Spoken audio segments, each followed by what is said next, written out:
Hello guys, welcome to my YT channel. This is Sir Jess once again. So ngayon na ako ulit nakapag-vlog because of my hectic schedule. I have a lot of activities guys sa school. So ngayon na ulit ako nakapag-vlog. At meron ako ditong bubuksan, so samahan nyo ako sa pag-unwrap nito mga guys. So if you are new in my channel, don't forget to subscribe and hit the notification bell so that you are updated of the videos that I am posting. Ayan, so ito siya guys. Ayan. So share ko sa inyo kung ano ito. Ayan. So kanina sa school, I had arranged my reading nook or my reading area. So I already uploaded the short video here in my channel. So nagaganda kasi ako guys sa pag-arrange and pag-organize. So kinumbine ko na yung aking numeracy and reading nook. Ayan.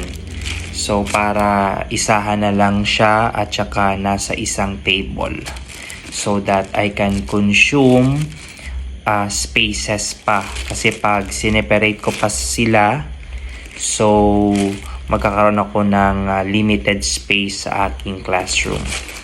So ito guys is also related sa aking inorganized na reading and numeracy area or yung reading and numeracy nook. So ano ba talaga? What is the proper term for it? Basta meron akong area or part doon where my learners are going to read and have the numeracy counting and solving. So ito guys, i-open ko to siya. I have the idea already and I am also excited to see what's inside of this. Kaya i-unbox na natin.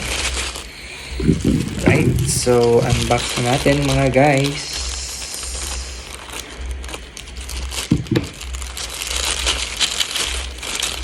Alright, so balot na balot siya and syempre para hindi masira yung ating product sa loob. Yan, so tingnan nyo, naka-carton siya mga guys. Alright, so buksan natin. Kunin natin tong scotch tape sa carton. Yan. Ayun. Tsaka dito sa middle. Yan. Buti na lang yung gunting is sharp. Ito siya mga guys. Ayan. Ayan. Ayan. O, diba mga guys? Alright. So, meron tayong Filipino. Ayan. Filipino. Diba guys? So, kunin natin siya sa plastic so that you will see its body para makita nyo pa ng buo. Yan.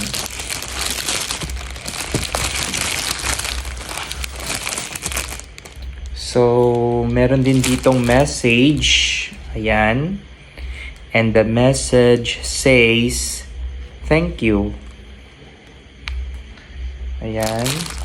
So ito siya guys, alpabetong Filipino. Ayan, o, diba? So manipis siya, pero I know that this will help my learners, especially in reading. Ayan. So ito yung content. Ayan, o, diba guys? Mga letters, alphabets. Ayan, o, diba? pwede siyang gamitin for remediation for the learners, yung mga struggling learners na, o di ba? Then with pictures and with words. Right? Okay. So I will be using this. So Filipino, then meron ding abacada. Ayan. So when I was a child, guys, yung abacada, maliit pa yon. Ayan, parang notebook yung size niya. Yun yung ginagamit ni mother sa akin para matuto akong magbasa. Ayan, naalala ko pa noon abacada. Ayan, so doon ako natuto magbasa sa abacada. Ayan. Then meron din tayong marungko. O di ba? Marungko. Marungko approach. Ayan. Ayan, o di ba guys? So may mga titik na mga basic na mga titik na tinuturo sa marungko bago yung ibang letters. So yung mga basic na letters muna so that they can formulate syllables and then words, or they can blend. O, diba? Marungko approach. Ayan. So, meron pala siya guys na Unit 1, Unit 2, Unit 3, and Unit 4. Ito yung Unit 4 which is magbasa tayo. Ayan. So, meron ditong mga pangungusap. Ayan. And then, may question sa baba. This is to test the comprehension or yung your understanding of what you have read. And then, meron ding Unit 5 which is the last one. Maikling kwento. Ayan. So, ang nakalagay naman dito are stories. Ayan, stories na dito. Yung sa Unit 4, sentence. Dito naman, mga story. Ayan. So, babasahin yung story and then there are questions to answer. O, diba? Perfect for remediation siya, guys.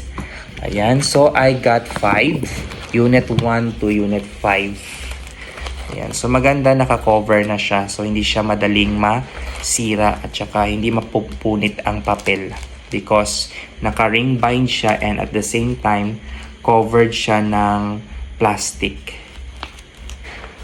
So, that's all guys for the sharing. So, thank you for watching this video guys. And meron na akong gagamitin for my remediation.